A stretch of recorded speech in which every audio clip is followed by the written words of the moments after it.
সেই দেশটা করতে গেলেও ওই নিঃস্বার্থ আত্মত্যাগী জায়গা থেকেই দেশটা করতে হবে। হিসাব নিকাশ করে কিন্তু দেশ গড়ার আসলে আমাদের সুযোগ নাই।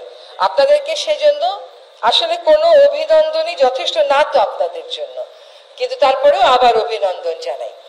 একটা কথা বলি, আজকে আমরা জেলে থাকা কারাবন্দীদের কথা বলছি তো, আর পারতেন না, আপনি চিন্তা করতে পারতেন না, ফোনে কথা বললে বলতাম হোয়াটসঅ্যাপে করেন, হোয়াটসঅ্যাপে মানতো না বলতাম সিগন্যালে করেন, সিগন্যালে না মানলে অনেক রাতে হয়তো বা দেখা যেত আসিফ ভাই রিক্সা করে একটু অনেক রাতে আমার বাসায় আসছে একটা গোপন কথা বলার জন্য। সে গোপন কথাটা কিছুই না, যে এটা এরকম চলছে, আমরা কি করতে পারি, আমরা কেমন করে এটার প্রতিবাদ জানাতে পারি।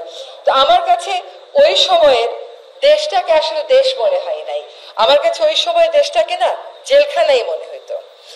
আমরা কয়েকজন গিয়েছিলাম আয়নাঘর দেখতে। বিদেশে কিন্তু এরকম আয়নাঘরগুলোকে আপনি সাউথ আফ্রিকাতে গেলে দেখবেন, এমনকি আমেরিকাতেও আছে, এই আয়নাঘরগুলোকে এক ধরনের জাদুঘর করে ফেলে, যাতে করে অত্যাচারী শাসকেরা কি করে অত্যাচার করত প্রজন্ম থেকে প্রজন্ম মানুষ এটা দেখতে পারে এবং তখন বুঝতে পারে যে অত্যাচারী শাসকদের আসলে কি পরিণতি হয়। তো এই আয়নাঘরগুলো তো আমাদের সেই নিষ্ঠুর ইতিহাসের একটা অংশ।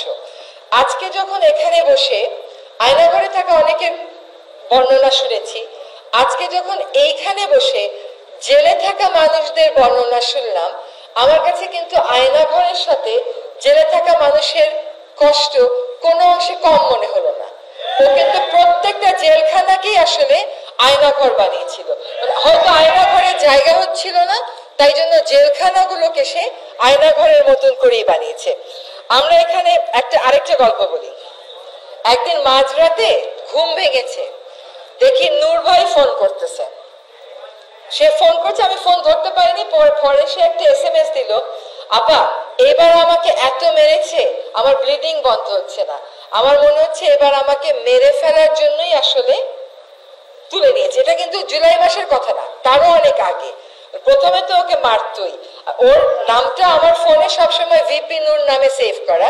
আমার মনে হয় ও মন্ত্রী MP হলেও ওর সবাই ভিপি নূর নামেই চিনবে, কারণ সেখানে সে আসলে একটা প্রতিবাদ সে যে করেছিল ওই সময় তার সেই কোটা আন্দোলনে, এবং পরবর্তী সময়ে তাকে কিন্তু কখনো মারের মুখে বা নির্যাতনের মুখে আমরা চুপ করে যেতে দেখি নাই। আমার মনে হয় যে এটাও অনেক মানুষকে সাহায্য করেছে, অনেক মানুষকে প্রেরণা জুগিয়েছে। একটা কথা বলি, আপনারা জেল নিয়ে অনেক কথা বললেন, এটা আমরাও মাঝে মাঝে বলি যে জেলখানাটা আমাদের স্বার্থেও তো সংস্কার হওয়া দরকার।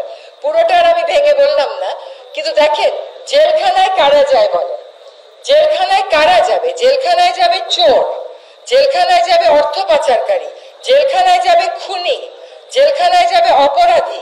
আমাদের জেলখানায় কারা গেল বলেন? শিক্ষার্থীরা। আমাদের জেলখানায় কারা গেল বলেন? বিরোধী দলের নেতারা। আমাদের জেলখানায় গেলেন একজন সাধারণ রিক্সা চালক। রাষ্ট্রযন্ত্রের কুটিলতার সাথে তার কোনো সম্পর্ক নাই, ক্ষমতার ভাগাভাগির সাথে তার কোনো সম্পর্ক নাই, সেরকম মানুষেরা জেলখানায় গেল। ক্ষমতা সেখানে এতই প্রিয় হয়ে উঠেছিল, এতই একটা ছাড়া যাবে না মতন বিষয় হয়েছিল। এখন আমরা খুবই একটা বলতে পারেন আগ্নেয়গিরির মধ্যে এসে দায়িত্ব গ্রহণ করেছি। একটা সিস্টেমে বোতাম টিপলে সিস্টেম একভাবে কাজ করে, আমাদের তো কোনো বোতাম নাই, আমাদের তো কোনো আমরা যে একটা কিছু সিস্টেমে কাজ করব, there is no system, it's something completely broken হইলেও চলতো, it's something totally demoralized। সেখান থেকে যখন আমাদের যাত্রা শুরু করতে হয়, তখন আপনাদের প্রত্যাশার সাথে আমাদের গতিটা হয়তো কম হয়, কিন্তু এটুকুন বিশ্বাস রাখবেন যে সদিচ্ছার আসলে কোনো ধরনের কোনো ঘাটতি নেই। আজকের এই আয়োজনটা একটা অসাধারণ আয়োজন। আসলে এই এত কষ্টের কথা, আসলে যারা জেলে ছিলেন তাদের তালিকা যেমন হওয়া দরকার, তাদের কষ্টগুলোর বর্ণনাও তেমন থাকা দরকার। তো এই বর্ণনাগুলো আপনারা, আমি মনে করি, আমি জানি না, মুক্তিযোদ্ধা মন্ত্রণালয়কে হয়তো বলা যেতে পারে যে আপনারা প্রত্যেকে আপনাদের বর্ণনাগুলো লিখে ফেলেন, লিখে মুক্তিযোদ্ধা মন্ত্রণালয়কে যদি দিয়ে দেন, তারা হয়তো এটাকে, বা মুক্তিযোদ্ধা জাদুঘরেও যদি, আমাদের জুলাই জাদুঘরের যে উদ্বোধনটা হবে সেখানেও কিন্তু এটা আমরা লিপিবদ্ধ করে রাখতে পারি। আমাদের জেলে চোর ডাকাতেরা থাকে না, তারা থাকে বাইরে, অত্যাচারী শাসকেরা থাকে না, তারা থাকে বাইরে।